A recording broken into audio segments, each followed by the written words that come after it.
Hey everybody, welcome back to another episode of the Get Wealth Podcast. Super excited for the episode today. I have Rylee Meek here, entrepreneur, author, speaker, founder of the King's Council. And probably one of the things I admire most is you've been able to align your business with your faith, and you've done a great job of telling other people about that, which is something I align with as well. So I'm excited to have you on the show today, man. Thanks for coming on. Yeah, Brennan, happy to be here, man. This is going to be fun. Cool. Yeah, so let's kind of just start off with your background, where you come from, how you got into business in general, and like kind of where all that started. For sure, man. Okay, well, I grew up in South Dakota, tiny little community in South Dakota, and quickly realized I took my first job at the age of 15, quickly realized minimum wage at that time was $5.15 an hour. And I was like, I worked 8 hours, and I did the math in my head, and I thought, all right, there's no chance I'm doing that again. And it wasn't, what really got me on that wasn't the idea that somebody put a value on my time, but it was more of the idea that I allowed that to happen, right? It's like, I knew, and not in an arrogant way, but I knew at the age of 15, like, I'm worth more than this, after taxes, like what, $23 that I'm getting for this 8 hours.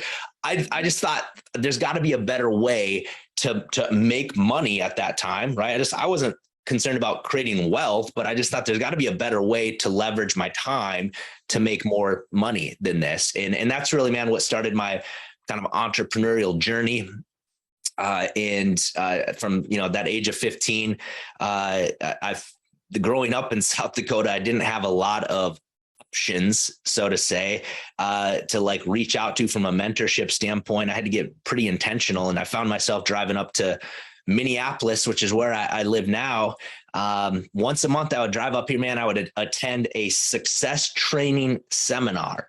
And that's really what kind of exposed me to this new mindset, this concept of even just personal development, or that I could actually be be an entrepreneur. I could actually create businesses and create income and money without relying on somebody else telling me what time I had to show up and punch a clock, which was somewhat new to me, right? Because for the most part, we are all kind of products of our environment, right? We're usually the unsolicited product of who we hang around, whether it's our friends, family.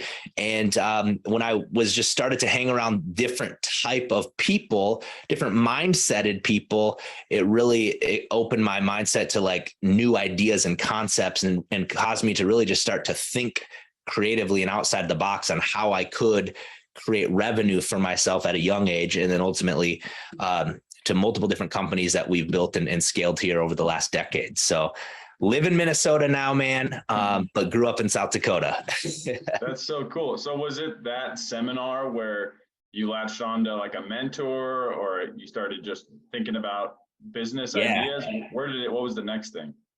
Yeah, man, it wasn't that I necessarily had like one personal mentor that I spent time with, but it exposed me to different books, different thought leaders. So I started to listen to people like the OG, like Napoleon Hill and Augmendino, and like the guys that took like biblical principles. Because at the time I never even read the Bible at the time, but what I know now is like these are like biblical principles that they were teaching in the business world. And I listened to from a sales standpoint, like Zig Ziglar, and it just opened my eyes to like, oh my gosh, and I became a complete nerd or geek just on personal development and thinking positively about situations and how to ultimately create a sales process and understand marketing from the sales standpoint. So there's continuity throughout. And so it was definitely mentorship as a whole, but it was from multiple sources because here's the thing, man. I'm a firm believer that who we're around is such a huge component to the lifestyle that we lead and live, right? And it's so important to choose who you're around, because whether you're a person of faith or not, I really believe there are seeds of greatness inside of us, because greatness, we're created in the image of God. There's greatness inside of us, each and every one of us. Inside of you, Brennan, there's a seed of greatness inside of you. But the single determinant of if that greatness will ever like manifest is if that seed takes root, right? If you think about a garden or a seed in a garden, the only way that a seed can actually take root is what it's surrounded with. Right? Like good soil, water, fertilizer. There has to be sunlight. And so if that seed is just sitting in a rock garden or sitting on a piece of concrete, it will never take root, and the greatness inside of it will be completely wasted. And so when I had that kind of understanding, I thought, all right, I need to be around people that will help pull that greatness out of me.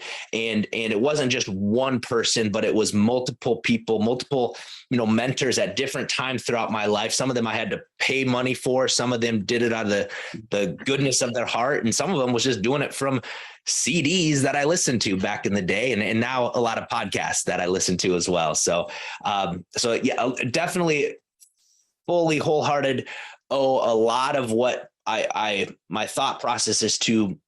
Isn't something that I just made up or created, but it was just around the people and the culture, the environment that I put myself in order to start to really think the way that I think now. Yeah, I think it's definitely a necessary ingredient, because you see it's like all the guys that are doing business at a really high level have some, whether it's like they self-development from reading other people's success, or they pay for these really expensive coaches, or they join a group, or they happen to just be in a network of people that are, thinking the same way. And one of the things you mentioned earlier is like how you compare or how you described your 9 to 5 is they were basically putting a cap on what you're worth. Yeah.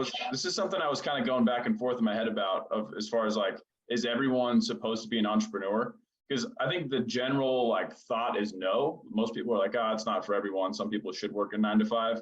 Yeah. But to me, it's almost, maybe it's not exclusive to the 9 to 5, but I think when you do have something that puts a cap on your worth, it definitely, like you were talking about that seed of greatness, it prevents you, because self-development generally aligns with like the entrepreneur side of things. Sure. And so if you have like a cap on like what your value is, you're not going to, you have the ability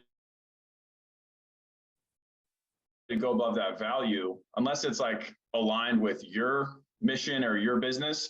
You usually don't try to go develop yourself way above that. Do you think that's closely related to how your relationship with God and faith allows you to, I don't know, like the correlation between like having faith and not having to have somebody else put value on you, but to like bet on yourself? Because in reality, it's not really yourself. Do you kind of see what I'm saying? 100%, man. I love what you're saying here. And I would love to even just back this thing up even to what is the definition of entrepreneurship, right? Because I think if we can define that, because I define it differently than what I believe most people would define it, right? Because when it just, for the listeners now, like, what do you think of what is entrepreneurship? And if you look, most people are like, well, it's somebody that starts their own business, or they run their own company, or maybe it's a Fortune 500 executive, right? And while all of those could be true, there's still a core definition of entrepreneurship. And I like to get to the root of words. And the root word, it's a French word, entreprendre, is the French word, and it means to undertake. That's what it means. So as an entrepreneur, entrepreneurship to me is a mindset. It doesn't matter if you're getting paid an hourly wage from somebody working that 9 to 5, you can still operate as an entrepreneur between your ears, right? If a mindset, because if you are an undertaker, and I really do believe we are born from that standpoint, I believe everybody is born an entrepreneur. Okay. You're an undertaker. I mean, you just undertook 9 months in a belly, right? If it was a full-term pregnancy, right? But now you're born into this world, and like, are you going to undertake this thing at hand? Are you going to be a victor or a victim? Right. And you can choose. So I believe you're born that entrepreneur, but what you do with it, that's up to you. And what society has done, I mean, if you think of it right now, man, it is 2022. 2022, and we can look back over the last, even just the last 150 years as what's taken place. But if you even go back further to the 1500s, 1600s, 1700s, 1800s, there wasn't this concept or this idea or understanding of an employee. Being an employee, again, which I believe it's definitely a thing that you get taxed on, and there's this concept of you're a 9 to 5, somebody else owns your time essentially as an employee, but it also is a mindset. And that's the differentiator between the two. And in 1913, brother, there in America here in 1913, 97% of Americans were still what we would think of an entrepreneur, meaning they worked for themselves. In 1913, 97% of Americans were entrepreneurs. Wow. I didn't know that. So 3% were employees. And now 2022, it's completely inversed. It's 3% of people here in America are considered, basically they own their own business, and 97% are employees. And so what's happened here, I don't think has anything to do with I truly believe what has happened is indoctrination. Okay, we can go down a whole rabbit hole with this. Indoctrination for the creation of employees. Starting with the Industrial Revolution, when people with a lot of money understood the need for people to do what they're told, to punch a clock, to come and do a monotonous job over and over and over again, right? And so the need for that, man, because of that, they started at a young age, in the traditional school system as we know it was created. Okay. In the early 1900s, man, you went to school till about the 7th grade, maybe, and you learned how to run a business. You started your own business. Usually it was whatever trade that your family was in at the time, a blacksmith, a farmer, whatever it was. But the Industrial Revolution came along and it's like, no, we can't just have blacksmiths. I need somebody that will assemble this part, or that'll do this task. And if you look so now it's been 2, almost 3 generations of that, how it has gradually shifted to that, where now it's 3% are entrepreneurs. But just think about the mindsets in America and what's taken place here. We can see it in culture of people just not thinking for themselves, but being told what to think, being controlled, what they're even seeing in media and everything like that. But this is why I believe the entrepreneurs got to step up to the plate, right? Are we still the undertakers that I believe we were born to undertake? You better believe it, right? But there may be a lot fewer of us now, but that's all the more need for entrepreneurship to continue in America here, so we can continue to live in this amazing country versus turning into, a socialist economy that it doesn't look good, right? So it's important, if we want to, for listeners, this is the wealth creation. If you want to create wealth, you got to go the entrepreneur route. And I believe the entrepreneur route is that mindset to undertake. And from a business standpoint, or this entrepreneurial mindset, the only 3 things that I've ever really invested into or done with my money, and it was cash flow businesses, cash flow real estate, and cash flow banking. And those are the 3 things that I personally love to do. I don't mess in the stock market. I don't do options or crypto or anything like that. Not that it might not be good, but this is what I do, what's worked for me, because I think real estate is the only real estate. When you physically own land that isn't attached to something else, that will go up and down based upon the market, even the dollar bill. Cash is not king. Cash is dumb.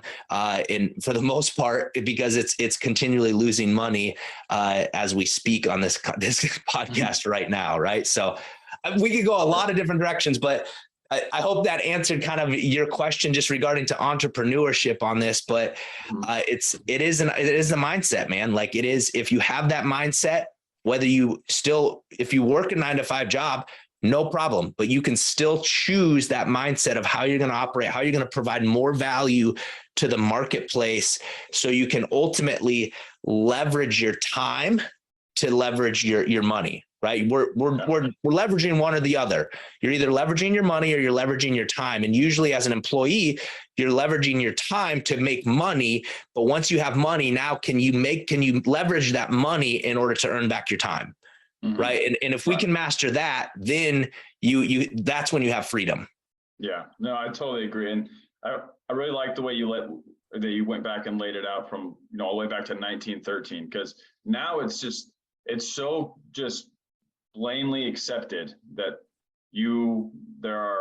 there's these like small niche group of entrepreneurs that are like really high risk, and most of the time it doesn't work. And then there's like the 9-to-5 job. And it was almost like a little bit frustrating for me, because once you kind of go down that rabbit hole, it's almost like you just awakened with the possibility, like what's out there. It's really, to me, it's not like that the 9-to-5 is the main option. To me, it's like, that's not really an option. To me, you're limiting so much. Like if you want to look back on your life and think about how much of your life you really lived, that's not going to be spending a certain amount of time working, doing a job. Like people say they like their job, but how much really do you like it? Like if you could pick doing exactly what you want to do, would that be it? Because like the entrepreneur thing, that's what it would be. You get to choose the impact you have on the world, and that is what you would want to do with your time. Yeah. But I think like what stops people? Is it the indoctrination? Is it just like self-limiting belief? How come people can't make that perspective change? Yeah, I think it definitely starts with self-limiting beliefs more so than indoctrination or anything like that. It is, back to, for the most part, we are the product of the environment that we live in, right? And it's like, why do we do the things that we do? And it's like, well, it's because it's what everybody's done, right? And so when you go from 3 generations of that, what may have been indoctrination to begin with now has become that self-limiting belief that we all have, right? I still struggle with plenty of self-limited beliefs on the reg. Like it's a normal thing, right? The enemy uses the doubt in our mind. That was the first introduction of sin in the garden. It was like it was the enemy coming to Eve and being like, did God really say that? And started just to infiltrate her mind with doubt, going against the word of God, right? Which is the infallible truth. And so it's like, the enemy's done a really good job, and he will continue to do that within our mindsets, right? And so partly it's like, well, we can't do that, or we shouldn't do that, or that's not what everybody thinks is smart or wise or cool. It at the end of the day, man, it comes back to what I believe every individual is we need to have a set of core values, and we need to have a true vision for our life. Like, what is it that you want to do? Because I mean, at the end most people say like YOLO, right? You only live once, right? So you're just going to go do what you want to do. I kind of disagree with that. And I believe you get to choose to live every single day, and what you want to do with it every single day should be in alignment with the vision that you have for your life. Every decision that you're going to make should be, I'm either getting closer to the vision or I'm getting further away. And if you get so crystal clear on that, it allows you to help make those decisions. Like, should I take this job as a 9-to-5 because I have a responsibility to put food on the table right now for my family, and this is the only feasible way that I can see to do that? Then it's probably an incredible decision to sacrifice and do that, right? So I'm not saying that would be always a negative situation to do that, but I would encourage you, like, even if you are working as an employee right now, like, what other opportunities are there? Because as an entrepreneur, our heads constantly should be on a swivel, like looking for the next opportunity. And this is where most people within their self-limiting beliefs, most people are looking for the risk in the opportunity, and far and few people are looking for the opportunity and the risk. It's that inverse kind of relationship again. It's so when I see an opportunity, I'm immediately like, okay, how can I make this better? How can I package this thing better and deliver it to the marketplace? Because bro, essentially that's what business is. There ain't a whole lot new under the sun unless you're an inventor, you're creating this app of some sort. Most business out there is taking an idea or a concept that already probably exist, and you're putting some different makeup on it, you're repackaging it in a different, maybe a model or platform, and you're delivering it to the marketplace. Like, think about that, right? That's really what a lot of business is, right? Everybody buys t-shirts, but why do they buy a different t-shirt than somebody else, right? Everybody buys a car, but why do they buy that car, right? Mm-hmm. So that's when we start to think about, like, okay, and even if you have no money right now to start a business, amazing. There are lots of opportunities that you can do with no money out of pocket, that you could start to learn and start to actually build your own business. I mean, the very first business that I started, not first business, but I will say I was down when I was 23 years of age, man. I had $683 in my bank account, and I did have a credit card, and I had $683, and I caught a vision of an idea of hosting seminars, and I put some marketing dollars on my credit card, and I made some money, and I reinvested. I didn't go buy something stupid. I reinvested into the business, and I continued that. And within 6 months, that $683 turned into $2.1 million. And that was back in 2011.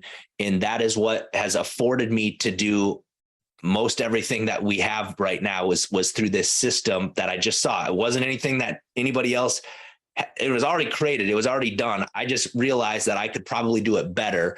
And that's what we've done. And so for those that are like out there, like, I don't know what to do, or I don't have an idea or anything, just put your head on a swivel and just start to think. Like, think for yourself, like, how can I create something that would be better? Because here's the thing, people don't buy what they need, they buy what they want. Right. So, and this is the thing too, everybody needs certain things, but they still don't buy it. Like, everybody, in my opinion, everybody needs Jesus, but they don't want it. Right. So how do we package this and make it like exciting, where people want to actually be a part of that, right? And it's no different than any other business or product or anything that you're selling or packaging, is how can we make people want it? And that's really, what my heart is and passion is now, as we, have our King's Council. We help a community of kingdom entrepreneurs, man, that help people pull out these ideas to build their business and start their business, whether it's from scratch or they've been, spinning their wheels for a while. They're just looking to put systems and processes in place to actually grow these things. So I'll throw it back to you, Brennan. Was the first seminar you did, where you used with the credit card and all that, was that what turned into King's Council? Nope. Actually, that was what we call now social dynamic selling. Oh, nice. So that was my first dinner seminar company. And it was, dude, I was selling like insulation to homeowners, LED lighting, things like that. Bro, I know nothing about insulation or any of that. I'm like the least mechanical person on the planet. My wife actually hangs the pictures in my house here. So the point of that is you don't have to be an expert even on that. What I did was I looked for a need. People need to be warm in the winter. They need to be cool in the summer. They're paying a utility bill that sucks, right? So I thought, man, I could package this up in a sexy way and create a want. And that's what we did. And from there, and then I found a team that would do the installations, and it was just like getting resourceful. Okay. You don't have to be the end all expert in everything, especially as an entrepreneur. You might have to figure it out to get the ball rolling. But at that point, then the point of this is to own your business and not have your business own you. And that was ultimately what is, that company, multiple of those companies.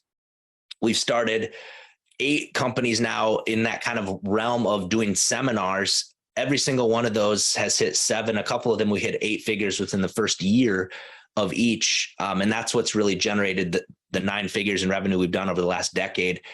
That has allowed me to do King's Council. King's Council this is my ministry, man. This is my passion project.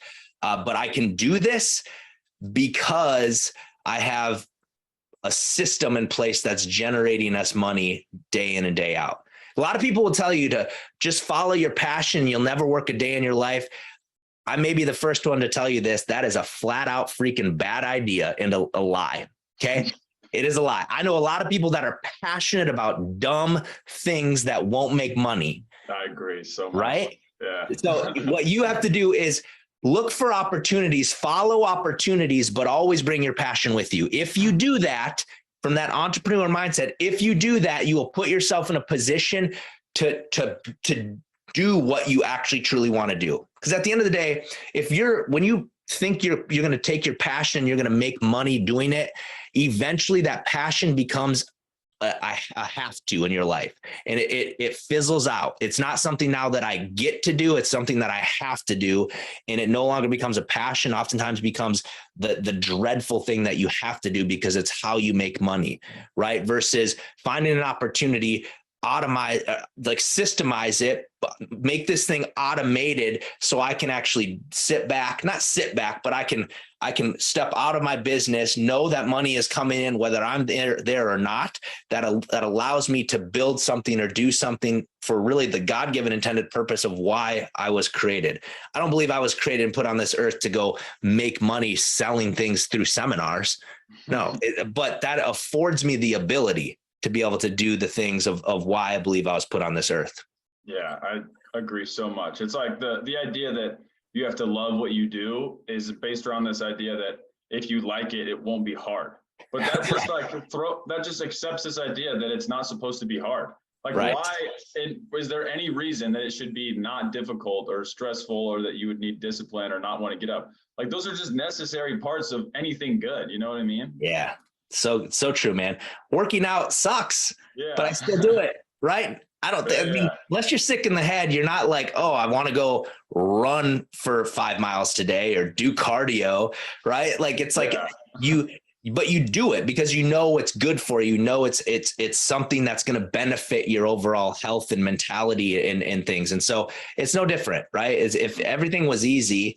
And this is where I think, again, just part of the indoctrination of society. It's like, well, it's just too hard. I'm not going to do it. It's like, well, okay, then you're going to be fat, lazy, and broke the rest of your life. So don't complain to me about it. Right. Yeah, exactly. One of the things about scripture, I think there's so many parallels to just like your daily life and life in general. And one of the analogies that I thought of, and I'm definitely not the first person to make this analogy, but Noah's Ark, when he's building it, no one really believes in it. He's kind of a crazy loon, entrepreneur starting their own business. And then one day it starts to rain, and then everyone wants to get on board, and business is going well. And it's like this, it's a story that everyone talks about today because that's happens and it's a theme. Has there been a moment in your business where like you felt like, okay, it's starting to rain, here we go, now it's just like really starting to work out? What was that like? Yeah, man. So leading up to, I cannot kind of even explain a time, a season in life right now where we're at with King's Council, but even going further back, when I was 18, 19, 20, 21, 22, 23, I'd done a lot of different things, man. I'm a firm believer that action brings clarity. So I didn't know what I wanted to do, dude. I still don't even know what I want to do when I grow up. Right. But I do know that I'm going to continually take action to decide, to figure that out. Right. So I became, I got my life insurance license. I sold nutritional supplements. I was a physical fitness trainer. I sold siding. I sold windows. Dude, I sold business valuations, like appraisals, all sorts of things. And every single one of those, I made money. I was, what the world would think as like successful, but they were stepping stones for me to really try to figure out like, what am I going to do? And actually at that age of 23, I mentioned when I was broke, I actually came off of a failed business venture that for the 5 months prior to that, I lived down in Puerto Vallarta, Mexico, because there was a new company that I was involved with, a network marketing company, and we were opening up operations in Mexico. And I thought, this is it, like ground floor opportunity. I leased out my condo here in Minnesota, and we got a place in Puerto Vallarta, beautiful view on like right in the Bay Area. And I was down there, we were working our tail off, but 5 months into it, the government stepped in. It was a nutritional supplement, and they said, yeah, you can't sell this here. And I don't think enough palms were greased from what I've learned doing business in Mexico. That's really how you do business. And I don't think enough was greased in order to actually continue. So I found myself on a flight back to the States, and it was just like, what am I doing here? Because I didn't have a college degree. I basically invested everything into this opportunity, and I was broke, and I'd leased out my condo. So literally my wife and I were sleeping on my sister's couch. So I was like broken, like homeless. I was sleeping on my sister's couch. So it was something where it was like, okay, what am I going to do next? I didn't really know it. I was just looking for an opportunity. And that's when I saw this ad talking about seminars and selling to groups of people. And that's really, man, when the rain, I think, started to fall. But it was because I was diligently taking action on multiple different things and multiple opportunities. I was just, looking to find the right one. Right. And that's really when things took off for us. The 2.1 million the first 6 months, we did 12 million the next year, another 12 million the next year. And then that's when we started to expand and just open up different product opportunities and avenues, and then started to consult for people and teach them how to do it, which was great. But then that has put me in this position here with King's Counsel of like, okay, I know I have a huge vision for what we're doing here with this community of kingdom entrepreneurs, but it's still just been kind of like, what are we doing? How are we growing this? Or what's the impact that we're making? And there's just definitely been times I have felt like Noah, where it's like most people are probably like, what's this guy doing? Like this doesn't necessarily make sense. And it's funny, I just had this conversation with my 10-year-old about like, imagine all those people watching Noah build this freaking ark. They had to have been like, that's the crazy dude collecting the lumber and like building this ark, right? Like he had to get made fun of, ridiculed. Like he went to the grocery store back then, right? Not that they had grocery stores, but went to the market and was like, probably like, get away from that dude. He's crazy. And then that first drop of rain had to hit and everybody had to be like, oh snap, Noah wasn't crazy. And that's like 100% where I have felt for periods of time here as we're leading this charge with the King's Counsel. And it is just acts of obedience, right? Noah was just obedient to what he felt God told him to do. And just think, dude, if he wasn't obedient, where would we be? I mean, I don't know. It's like, would God have found another way to do it? Yes, because he's sovereign and he works out all things, but it may have been somebody else. Like it might have been Noah, right? And that's the type of stuff that I think about a lot. Like I want to be used. I want to be used by God to the point when he calls me home someday that he looks down upon me and says, well done, good and faithful servant. And that's my heart. But all of that comes back to just being obedient. Be where your feet are right now. Stop chasing after the next thing, but be obedient and steward what you have well now, right? If you can do that, that's going to continually open up new opportunities for you where that rain will eventually fall on your life. What do you say to the person that looks at business and entrepreneurship and making money, and they associate it with like greed or unethical, like tax evasion and, fill in the blank, whatever the propaganda they feed you about why it's good to work at 9 to 5. What do you say to the person who's like, oh, the eye of the camel, whatever? Like how do you explain that to people? Man, love those conversations. And first off, my initial question is like, that's cool. How's that working out for you? Right. Because listen, I'm not here to start a fight or anything, but the only person that's ever had that stance with me is somebody that's living a broke, miserable life. And if that's their mindset, it's like, cool. How's that working out for you? Right. And then I don't really have to say a whole lot after that. But if we want to get into scripture and actually back up everything in scripture, I absolutely can do that, because I believe the Bible tells us it is God that gives us the ability to create wealth. Right. And most people stop at the scripture you reference, man, that it's easier to go through the eye of a needle than for a rich man to get to heaven. Right. But everybody stops right at right there. Nobody continues to read the rest of the verse. And the rest of the verse says, but with God, all things are possible. So I read that and I'm like, so that's possible. It's possible, right?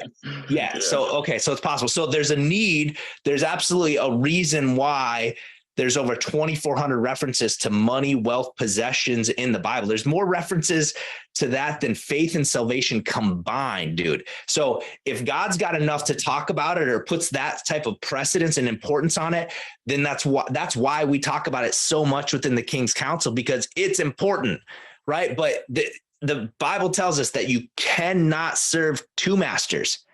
Okay, it clearly says you cannot serve. It's crazy that it boils it down to these two masters, God and money. So it's like, oh, okay. So I get how people, when they read the Bible and they read it from a skewed mindset. Okay, well, first off, do you believe the entire Bible is my question to them typically? And if you do, then you have to read all of it, and you have to take a stance that it's all true. Okay, so with God, all things are possible. But also, if you can only serve two masters, you cannot serve both God and money, or mammon, right? So mammon would essentially be the spirit of money, or the power that we give money. So when I read that, and I've spent a number of hours diving into this, and I'm in the process of writing a book right now on kingdom money principles, because this gets a lot of Christians, and I think the enemy has done an incredible job at warping the mindsets of believers, thinking that it's more virtuous to be poor. They're like, I'm not greedy, God. I just need enough for me, right? Like that's their mindset. And if anybody thinks that, even listening to this right now, I'm going to challenge you that is probably the most greedy thing that I've ever heard on ever. Because if you only care enough for you, if you're looking to make enough just for you, then what the heck are you doing? Right? That's the greediest thing on the planet. Okay. And the idea here is that I want to serve God. I'm going to make money serve me. And this is the Wealth Creation Podcast here. So how do we do this? How do we know that I'm going to serve God and I'm not going to serve money? And here's the thing. The only way that I've really figured out how to determine this, man, is to ask yourself the question, who or what is dictating the decision? Okay, what is dictating that decision in your life? Whatever that decision is, if it's like, should I buy this or should I give to this? And if you're not dialed into the word of God, and you don't have a relationship with God, then this is all for naught, right? But if you do care about this and you actually want to live a life by biblical principles, just ask yourself this question. And you want to live in freedom, by the way, of biblical principles, because I believe most Christians are serving money in their poverty.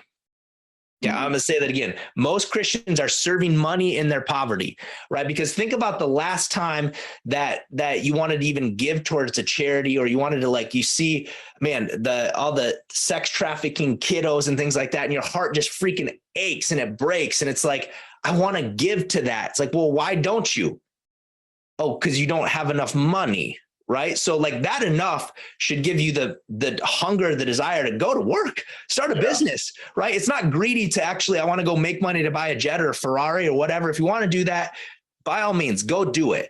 But the point of creating wealth or desiring to create wealth should be so that you can serve God and money can serve you. And if you ask yourself in that situation, like, who am I serving in this?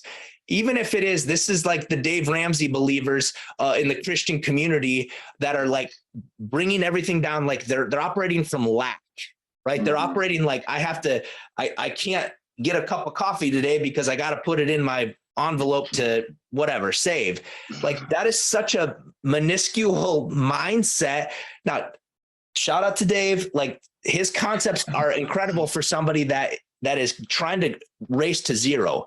Like if you're in debt and you need discipline in your life to get out of debt, to race to zero, cool. Use those concepts for a period of time, but he ain't taking you anywhere else from there, right? The principles that he teaches are good for maybe a period of time in your life. But if you are operating from an entrepreneur mindset that you're here to undertake, what your job is to do is to go get the money, right? Go get it. wherever it's at, because there's enough of it out there. Figure out how you can get it. Now, how can I make that money serve me? What can I put it into to create more cash flow so I can afford the ability? So when God says, give to that organization, or you know what, take 3 months off and I need you to go serve this community over here, that you can actually do it. Right? Because I think God wants us all to be able to do those things, but we're so limited and we're handcuffed by money in our life because we've given it the power to control all of our decisions in our life, not because we've prayed through things and we've act in faith on what God has told us to do, because we look in our bank account and you're like, Dad, can't do it. Right. And none of us are operating from a level of faith or an obedience measure of even tithing in getting under the power of in Malachi, where it says the tithe, giving that first fruit, is an act of obedience that opens up the windows of heaven, that it would pour out to be a blessing upon you. So it's like, if you just get under these kingdom principles, bro, it is incredible, the freedom and the power that we have. But most people are making these decisions based upon their lack, not based upon the abundant God that they actually serve. If you are a believer, of course. If you're not a believer, hit me up, because I'd love to have a conversation with you and talk about this stuff, because this is what life's about. If you think that I first quick on this, Brendan, I gave my life to Christ at the age of 16. Had some incredible influence in my life for a period of time. When I hit 23 and I went from 2.1 to 12 million to over 9 figures now, bro, I went down a crazy rabbit hole. You would find me on a flight to Vegas, getting bottle service, ripping rails, doing all sorts of stupid, crazy crap, went through a divorce. And it was, did I have fun? Did I think that was fun in the time period of doing that? Sure. I'd be lying if I said that I thought it was fun at the time. But every single morning, I woke up with regret. I woke up hating myself. I woke up with just this terrible feeling of unfulfillment in my life. And it wasn't until, I got remarried in 2016, and Ashley and I have just been kind of like working through our faith. And in 2019 is when it truly hit me, where it was like, is this all I was created for? Is this the point of life, to make money? And from the outside looking in, so many people would say, man, it must be nice. You got it all going on, right? And little did they know that how broken and defeated that I was inside, that I didn't even want to, I didn't care. Like, there had to be more to life. And it wasn't, this is where I realized, man, you can be successful. What the world thinks successful is, you can be successful at a lot of things and still feel like a failure if you're not acting for the God-given intended purpose of why you were created. Right? I've got a treadmill in my home gym here that is an incredible clothes hanger. It's remarkable, right? But the manufacturer did not create the treadmill to hang my clothes on, right? So it is a failure at what it was created for. And no different. Our manufacturer, the creator of heavens and earth, who created us in his image, created each and every one of us for a purpose. And until you discover what that purpose is, I can promise you, you will always feel like a failure, even though you'll get accolades and you'll be told how successful you are and how great you are at this. And man, you're gifted at this. Until you know why you were created, the purpose that you were put on this earth, I promise you, you will continue to feel like a failure. So do yourself a favor and seek out wisdom and counsel, and understand and get in that right alignment with who your creator actually is, and unlock that greatness inside of you. I think that was incredible. I'm gonna for sure clip that and post that somewhere. But I think one of the things that speaks to, like, when you talk about faith, people think of like, okay, you believe in something, and then sure, like you tithe and you go to church. But I think an even bigger part of faith that people don't understand is like one of the biggest leverages in business. Like, even if you're looking at this objectively without, completely buying into like all the biblical stories or whatever context that you're afraid to believe in, like the idea of being at a limit or being somewhere in your business where you have no idea what to do next and you're all out of options, and then still going forward because you have faith, like, that's such an advantage to me. Yeah. It's like, even if you're an atheist, why not just like pretend to believe in something like that, you know?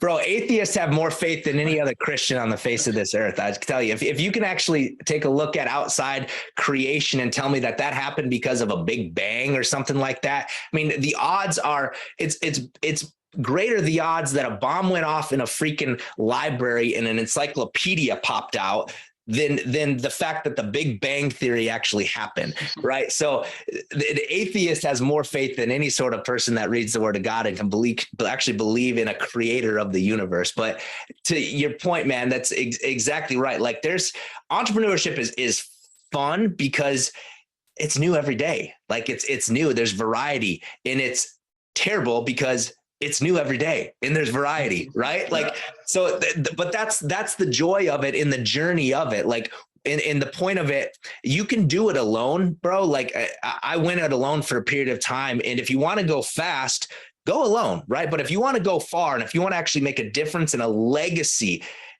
for you, your families, your generations to come, you got to go together. You got to do this thing of life together with like mindseted people that truly want what's best for you, not what they can get out of you or from you once you have some success, right? We've all got plenty of those people in our life and they're easy to spot. You need your cheerleaders that are with you on the thick and thin when the crap hits the fan and you ain't got anything.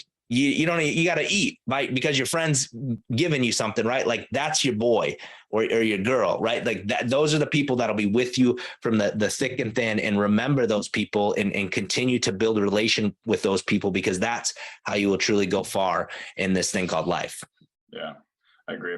I know we're getting close on time and I want to respect your time. There's a few more things I really wanted to touch on with King's Council. It's obviously focused on entrepreneurs and creating a purpose for your life and getting it aligned with systems. What are some of the first steps that you walk someone through that doesn't have a business or is like really early on? How do you help them become successful? Yeah, it's great. So if somebody that comes into our community, first off, the King's Council community is free. Okay. I want everybody to know that this is July 1. We made this thing a free community to be a part of. We're kingdom-minded entrepreneurs. We hold growth calls every single Monday, 5:30 Central Time. I or somebody on the team leads this. So we've got people that come on Zoom link. We stream it live on YouTube. So we talk about these kingdom concepts and all backed by scripture, right? And how to steward finance as well. And then for those that want more or want to know, like, okay, I need a good idea or what should I do? That's usually when we'll maybe schedule a call and just determine like what makes sense, right? And we're probably about 3 to 4 weeks out. Not sure when you're going to air this, man, but we're going to be launching what we call the Entrepreneur Launchpad, which is this specifically. We're going to walk people through step by step how to start a business, right? From should I file an LLC, or what does that even mean, to banking? How do I accept money? Do I need a website? We're going to walk people through this entire process, even to the point of coming up with an idea.